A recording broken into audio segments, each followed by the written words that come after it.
Bonjour à tous et bienvenue sur ma chaîne YouTube Boostez votre énergie. Et aujourd'hui, on va prendre soin de ses jambes. On va se faire du bien. Et j'ai la chance d'être avec le docteur Frédéric Mercier.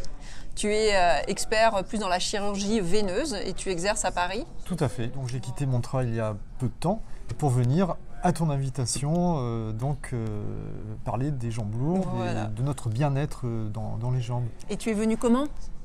À pied, bien sûr, en marchant. Ouais, en marchant. c'est ça. Mais oui, parce que la marche, c'est fondamental.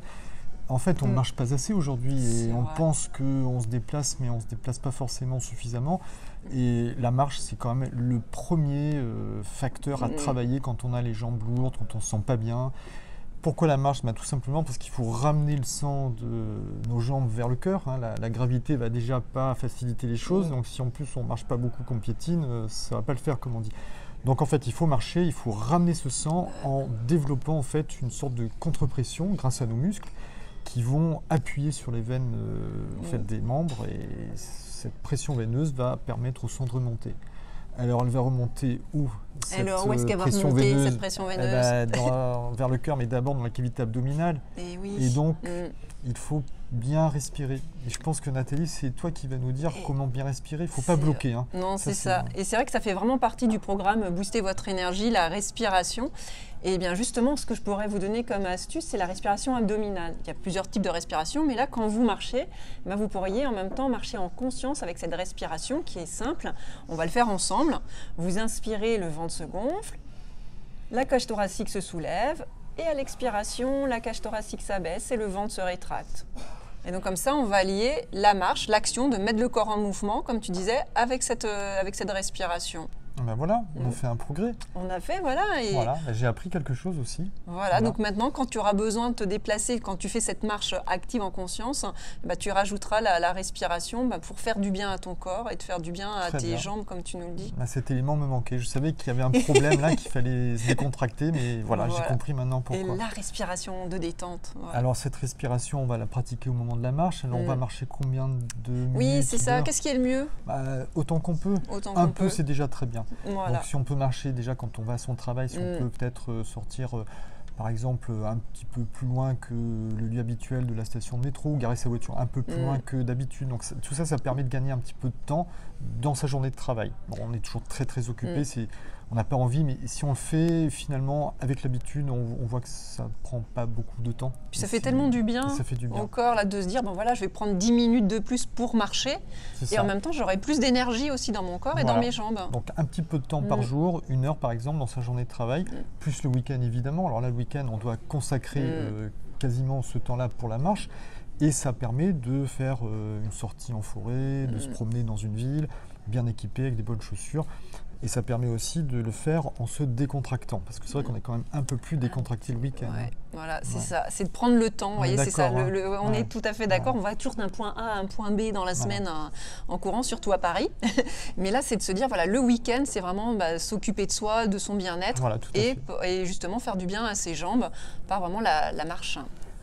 Alors, on a marché, on a travaillé, on était en week-end. La journée se termine parce que toutes les bonnes choses ont une fin, comme on dit, mais on fait un peu de repos. Et là, qu'est-ce que tu vas... Je suis sûre que tu as une petite astuce encore à nous donner. Qu'est-ce qu'on peut faire pour se faire du bien ? On n'y pense pas, ou on n'y pense pas, on ne fait jamais. C'est juste prendre 1 minute pour mettre les pieds en l'air et drainer avant de s'allonger les jambes. Parce que c'est très bien de marcher, on en a vu, c'est très bien de respirer, ça permet de fluidifier le retour veineux et de ne pas se contracter au niveau de l'abdomen. Donc la bonne respiration, mais le soir... Une fois qu'on est à plat, les pressions se neutralisent, mais avant, si on peut juste drainer. D'ailleurs, le sang nous le rappelle quand on a les jambes lourdes ou quand on a des impatiences dans le lit, parfois des crampes, c'est bien que le corps a pris une sorte d'intuition. Il donne des signes. Il y a quelque chose à faire. Drainons un petit peu plus, ça prend 1 minute. Une petite astuce pour les voies de drainage, c'est l'axe principal de drainage de la peau, et on a le long de la couture du pantalon. Un drainage. Avec le pouce ? Avec le pouce, ou le creux de la main, et on part de la cheville, et on remonte genou, face interne, et le haut de la cuisse. Donc c'est le long de la couture du pantalon. Le terme anatomique, c'est la veine saphène, la grande. La grande veine saphène, mais nous, on va dire la couture du pantalon. La couture du pantalon. Moyen mémotechnique pour vous souvenir. Et L'autre veine, sa veine, la plus petite, c'est le fil à plomb qui est derrière le mollet. On prend le tendon d'Achille, on remonte et on s'arrête dans le pli du genou. Et là, pareil, de nouveau, on vient drainer. Alors, on n'est pas tous très souples, hein, moi le premier, donc on ne peut pas mettre la jambe en l'air et drainer. Donc, c'est pas grave, on plie un petit peu et on appuie à l'arrière du mollet, ça va bien aussi. Hein. Et puis après, vous pouvez le faire assis. Après, le principal, c'est vraiment de faire remonter avec le massage. Donc ça, c'est comme avec les coutures, de bas en haut. Voilà, la base, c'est de bas en haut. Et puis, avec la couture et le talon d'Achille. Donc ça, c'est bien. Pensez à la couture. Pensez 1 heure de marche, 1 minute de drainage le soir, c'est pas beaucoup quand même. C'est une sorte de rituel. C'est un rituel, voilà. C'est dire si on a beaucoup piétiné, si vous avez un travail où vous êtes debout et que vous savez que juste de se dire 1 minute pour me faire du bien le soir, vous allez voir, vous allez tester, le corps il va dire qu'il en veut tous les soirs après. Hein. C'est vrai que quand je le teste, ça me fait vraiment du bien. Oui, non mais on sent. Hein. Voilà, on sent la différence. Donc en fait, testez-le. Et vous verrez, si ça vous fait du bien, ne vous inquiétez pas que votre corps vous le réclamera. Et encore une petite astuce, Nathalie, si on peut donner, parce qu'on a déjà 2 astuces que tout le monde pratique, mais il faut le faire en conscience, c'est de boire de l'eau. Buvez 1 litre d'eau par jour. J'en profite. Voilà, moi j'ai presque bu tout mon verre, bon, j'ai pris de l'avance. Ça fait du bien. L'idée, c'est que ça fait du bien, ça permet de faire diffuser les liquides dans les tissus. Hein, dans les vaisseaux sanguins, le sang circule, ça c'est facile, mais dans les tissus, les zones sont plus denses, les liquides circulent moins facilement, et donc plus on sera hydraté, plus la pression dans les tissus sera meilleure. Et on le voit bien quand on fait du sport, on a intérêt à boire de l'eau parce qu'on aura moins de tendinite et moins de crampes. Ça fait circuler. Et ça fait circuler. Voilà. Alors, et d'ailleurs, pour revenir au sport, on parle du sport, tous les sports ne sont pas bon. Et oui, voilà, pour les jambes lourdes, alors qu'est-ce que tu nous conseilles? Donc la marche, oui, parce que c'est physiologique, hein, le corps marche tous les jours, mais par exemple la course à pied pour certaines maladies veineuses n'est pas forcément adaptée. Dans ce cas-là, il vaut mieux consulter parce qu'on pourra vous donner des conseils. Mais globalement, la course à pied, il faut faire attention. Hein, quand on a des varices, par exemple, c'est pas forcément conseillé. Mais le vélo, la natation, les sports où on est ou porté ou en position allongée, où les pressions sont égalisées, là on peut tout à fait on va dire pratiquer sans problème. Puis ça fait du bien, quoi. Voilà, le principal, bouger le corps, le mettre en action par le sport, mais attention, chacun est différent. Chaque sport est différent. Et chaque personne, et donc consultez si vous savez que vous avez déjà des varices bien apparentes. Parce qu'on peut aggraver les choses en fonction du sport pratiqué. D'accord, c'est bien ça.